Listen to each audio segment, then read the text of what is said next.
యేసయ్యకే మహిమ. తండ్రి నాకు బీపీ తగ్గిపోయింది, నా కాళ్ళ గడ్డలేసి తగ్గిపోయింది నాయన. నేను సాక్ష్యం చెబుతానని సాక్ష్యం చెబుతున్నా తండ్రి. యేసయ్య వందనాలు. దేవునికి మహిమ, యేసయ్యకే మహిమ.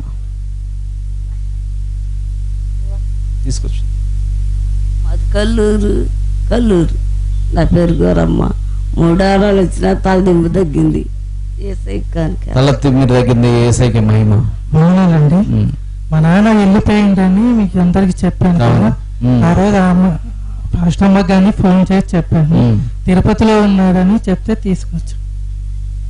తండ్రి గారా వస్తాడని చెప్పి వచ్చారు. చెయ్యి కలిపి ఒకసారి. యేసయ్యకే మహిమ. God bless you, God bless you.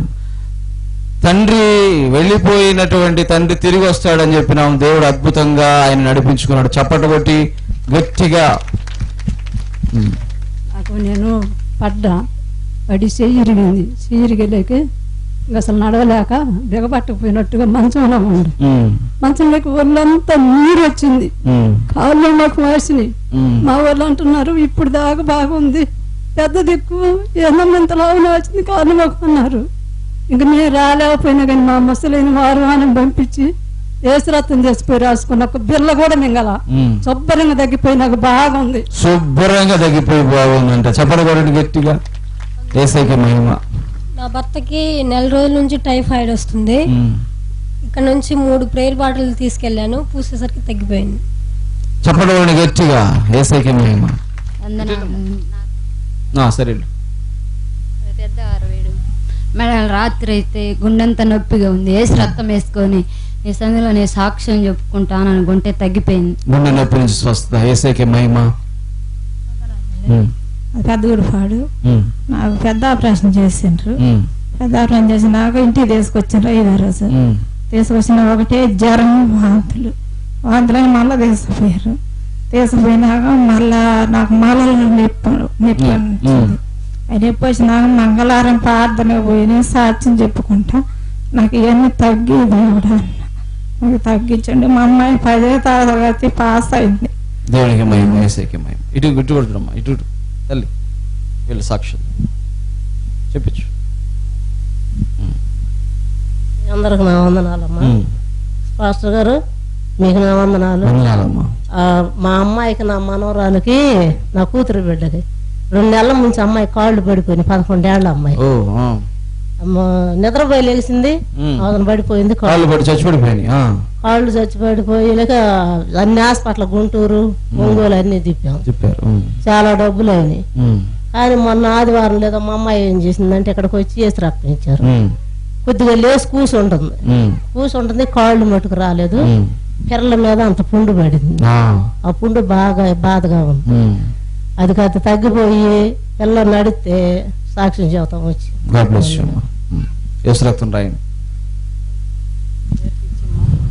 అది పొద్దుగురిపాడు. మా అమ్మాయిని పెద్ద అమ్మాయిని ఒంగోలు అవతల కొత్తపట్నం కాడ ఇచ్చాము. ఆ అమ్మాయికి 2 ఆపరేషన్లు జరిగింది. 2 అమ్మాయి, అబ్బాయి, బాబుకి. మళ్ళీ చిన్న ఆపరేషన్ కూడా చేపిస్తే గర్భసంచికి నీరు చేరిందని చెప్పారు. పొన్నూరు తీసుకెళ్తే అర్జెంటుగా ఆపరేషన్ చేయాలన్నారు. పోతే మళ్ళీ ఒంగోలు తీసుకొచ్చి అన్ని ఎక్స్రే తీపిచ్చాము. అమ్మ చిన్న వయసులోని 3 ఆపరేషన్ కూడా చేయకూడదు అన్నాడు. దేవుడా ఏం చేయాలని నేను బాధపడతా 5 వారాలు వెళ్ళి సాక్ష్యం చెబుతాను, బిడ్డకి తగ్గితే అని చెప్పాను. ఏసు రక్తం తీసుకెళ్ళి ఇచ్చాము. తర్వాత డాక్టర్ అన్నాడు, ఎండాకాలమైనా చేయొచ్చు, ఏం కాదు అన్నాడు. చేస్తే తర్వాత అమ్మాయి పూజలు చేస్తాము, చేయకుండా ప్రార్థనకు వచ్చేటట్టుగా యేసు రక్తం తీసుకెళ్ళి వాళ్ళ ఇంట్లో చాలండి, అన్ని వెళ్ళిపోతాయి. ఓకే. వందనాలు మీ అందరికి స్తోత్రాలు. నేను మా అమ్మాయి 2 సంవత్సరాల నుంచి మా అమ్మాయిని తీసుకెళ్ళాలి. మా అల్లుడు మా అమ్మాయిని ఇస్తే 1200 అని తప్పు కట్టించుకున్నారు వాళ్ళు. మా అల్లుడి చేత కట్టించుకుంటే సరేలేని పోయి నాకు మళ్ళీ 2వ కానుపుకి వాళ్ళు వచ్చి మేము తీసుకెళ్ళము అది ఇదేనని ఏళ్ళు పడుతుంటే తీసుకొచ్చి మా ఇంటి దగ్గర వదిలేస్తే సరేనేనని మేము గట్టిన 2 సంవత్సరాల నుంచి మేము గట్టిన ఉన్నాం. వాళ్ళ అత్త మాను కూడా రావటం వల్ల సోళ్ళు కూడా రాలా, అమ్మాయి గర్భిణి డెలివరీ అయినా కూడా రాపోయి సరేలేని మేము అట్నే ఉన్నాక మళ్ళీ మమ్మల్ని కొట్టి చేసి కేసులు కూడా అయినాయి. కేసులు అయినాక మేము 7 ఆకులు ఇస్తామన్నారు. అన్నాక మొన్న వచ్చిన నెల కిందట వచ్చి అమ్మగారికి ఇచ్చాము. మేము కాగితం రాసిస్తే అమ్మ మేము ఫారం చేస్తాం, అమ్మాయిని తీసుకెళ్తాడు మీరు వచ్చి మేలుడు అన్నాడు. అన్నాక మేము సరేనని నేను నా కూతురు ఇద్దరం వచ్చినాక అమ్మాయిని మేము పోయిన పాటుగానే 3వ రోజు నా అయ్యలుడు ఫోన్ చేసి అత్తాను వచ్చి నన్ను అమ్మాయిని పంపించు నాకు అన్నాడు. చప్పట్లు కూడా గట్టిగా విడాకులు దాకా వెళ్ళిపోయింది. వచ్చారు మన పెద్ద మనిషి ద్వారా వచ్చి తీసుకెళ్ళాడు. ఇప్పుడు లక్షణంగా బాగానే ఉండారు. చప్పట్లు కూడా గట్టిగా. కుటుంబాల్లో సమాధానం ఇచ్చే దేవుడు మన యేసయ్య. పాస్టర్ గారి పాస్టర్కు వందనాలు. నేను 3 నెలల క్రితం సాక్ష్యం చెప్పాలనుకుంటున్నాను. మా అమ్మ నేను ఆసుపత్రికి వెళ్ళేటప్పుడే బెడ్లు ఖాళీ లేవని చెప్పారు. అడిగి పోగానే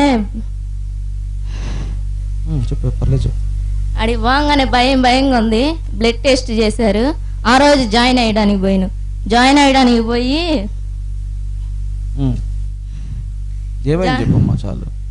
అయ్యడం ఆపరేషన్ చేసిండ్రు. ఆపరేషన్ చేయకముందే అన్నం తిన్నాను. కోమాలో పోయింది అమ్మాయి చెప్పారు. దేవా తండ్రి కోమాలో పోకుండా సాక్ష్యం చెప్పుకుంటా అనుకున్నాను. బానే అమ్మాయికి 6వ ఏళ్ళు వచ్చింది. దేవా 6వ ఏళ్ళు కూడా ఊడిపోతే సాక్ష్యం చెప్పుకుంటా అనుకున్నాను. మళ్ళీ పాపకు మళ్ళీ కామెర్లు అయినాయి 15 రోజులకి. 15 రోజులకి దర్శి కామెర్లు తగ్గిపోతే మాత్రం సాక్ష్యం చెప్పుకుంటా. స్వస్థపరిచాడు. చెప్పడం గట్టిగా. దేవునికి మహిమ. ఇటువైపు తిరుగు. ఇట్రా ఇక్కడ మీరు కూడా ఇటు వచ్చేయండి. ఇటువైపు రండి. కడుపులు అల్లాడుతుంటే తగ్గిపోయింది. నాకు కాలు కోసుకొచ్చింది సార్. చెప్పడం గట్టిగా. God bless you. నేను 7 వారాలు అయిందమ్మ వచ్చి 8వ వారం అనుకుంటున్నాను. కాలు నొప్పులు సుమారు తగ్గినాయి. 7వ వారానికి. యేసయ్యకే మహిమ. హలో పాస్టర్ గారికి పాస్టర్ అమ్మకి నా వందనాలు. నిండా నాకు నా వయసు 12 కాల నుంచి పిడుసులు అనేది కానొస్తుంది. అందుకని ఇది ఎట్లా చేసినా కానీ తగ్గట్లా. ఇప్పుడు పనికి పోకపోతేనేమో నా భార్య పిల్లలు బతకరు. నేను పనికి పోవాలా. అందుకని కానుక నేను ఇక్కడికి ఒప్పుకున్నాక ఎప్పుడైనా కానీ నేను ఇంటికాడ ఉండేది. మా నాయన ఉన్నప్పుడు కూడా కనుక కాబట్టి నేను ఇప్పుడు పనికి పోతున్నా, అడిగిపోతున్నా. నాకు బాగా తగ్గింది. అందుకని నిండా నా వందనాలు. స్వస్థపరిచిన యేసయ్యకే మహిమ కలుగును గాక. God bless you. అది 5వ వారం అండి.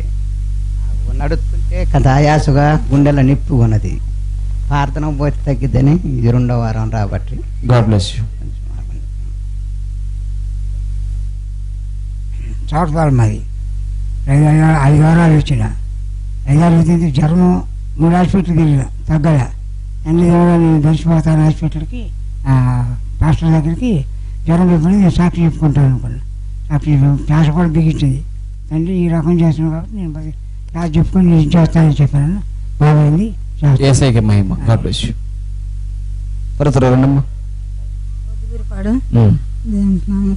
పిల్లాడికి మనవడికి ఇరోషనాలు జ్వరం తగ్గలే. అసలు మందులు చేంకొద్ది తీసుకెళ్ళినా కానీ ఎందుకు తగ్గలేదు ప్రభావ. మరి నేను ప్రతి మంగళవారం నేను ప్రార్థనకి వెళ్తాను కదా. మరి నీ సన్నిధిలో నేను సాక్ష్యం చెప్తుగా నేను తగ్గించు ప్రభావ. నేను ప్రార్థన చేస్తున్నా. మరి అయినా నేను గర్వంగా కూర్చున్నాను. పిల్లాడు పాప అంటున్నాను. నేను నిలేసి వచ్చాను. నేను 7 వారాల ఉపవాస దినం వల్ల నేను సిద్ధపడేటట్టుగా నా కోసం ప్రార్థించు. నా కుటుంబ విషయాల్లో చాలా విషయాలండి అన్నిట్లో నేను సిద్ధపడి దేవుడు నాకు మేలు చేసి మరలా నేను సాక్ష్యం చెప్తుంటా. నాకు యేసయ్యకే మహిమ. God bless you. అమ్మగారికి నా వందనాలు. నా పేరు మా ఊరు నడిగడ్డ. కానీ మా ఫ్రెండ్స్ రెడ్డి గారి అమ్మాయి, మేము వడ్డోళ్ళము. ఆ అమ్మాయి భర్త వాళ్ళ బావమరిది ఇద్దరు వెళ్తుంటే యాక్సిడెంట్ అయింది. సడన్ లో ఒక అతను చనిపోయాడు. ఇతను కూడా కోమలో ఉన్నాడని చెప్పారు. ఆ అమ్మాయి ఏడ్చుకుంటూ ఫోన్ చేసి నువ్వు ప్రార్థనకి వెళ్తావంట రమణ అంటే, నేను ఎప్పుడు ప్రార్థనకి వెళ్ళలేదు. మన దేవుళ్ళకు దేవునికి నేను పూజలు చేయను, కానీ నా మూఢనమ్మకంతో ఉంటుంటాను. నేను నమ్మలేదు, కానీ ఏ దేవుళ్ళను కూడా నేను అనుకున్నా. అయినా నిజమైన దేవుడేనా అంటున్నారు కదా ప్రతి వాళ్ళు. ఒక్కసారి నా గురించి ప్రార్థన చేసుకో అన్నది. నేను పోయి టీవీ ఛానల్ బట్టి ప్రార్థన దర్శి వచ్చే ప్రార్థన ఓపెన్ చేసి పెట్టించిన మా అన్న కొడుకుతో ప్రార్థనలు జరుగుతున్నాయి. దేవుడా నాకు ఎలా ప్రార్థన చేసుకోవాలో నాకు తెలియదు. కానీ ఒక అతను స్పాట్ లో చనిపోయిండు, ఇతను కోమలా ఉన్నాడు అన్నారు. నిజంగా నువ్వు గొప్ప దేవుడు అయితే అతను బ్రతికించు, నీ నిజ స్వరూపం నాకు తెలియపరచు. ఆ దర్శి ప్రార్థనలో నేను ఇన్వాల్వ్మెంట్ అయ్యి నేను వచ్చి సాక్ష్యం చెప్పే ఒక సాక్షిగా నన్ను నిలబెట్టని ప్రార్థన చేసుకున్నా. కానీ అతను బ్రతికిండు, ఇంటికి వచ్చిండు. విషయం కూడా చెప్పా, అన్నా నీకు బాగుంటే నేను దర్శి వెళ్తాను అనుకున్నాను, లక్ష్మి నాకు ఫోన్ చేస్తున్నాగానే నువ్వు బాగున్నావు అంటే సరే వెళ్ళిరా అని నాకు ఛార్జీకి డబ్బులు ఇచ్చి ఆయన అభిమానంతో మాట్లాడి మళ్ళీ నన్ను కావాల్సిన కోమాలో ఉన్న వ్యక్తిని దేవుడు నిజమైన దేవుడు గాటి లేపు నిలబెట్టుకున్నాడు. చెప్పడం గట్టిగా ప్రార్థన చేపించి రమ్మా. తప్పకుండా చివరిలో ప్రార్థన జరుగుతాయి.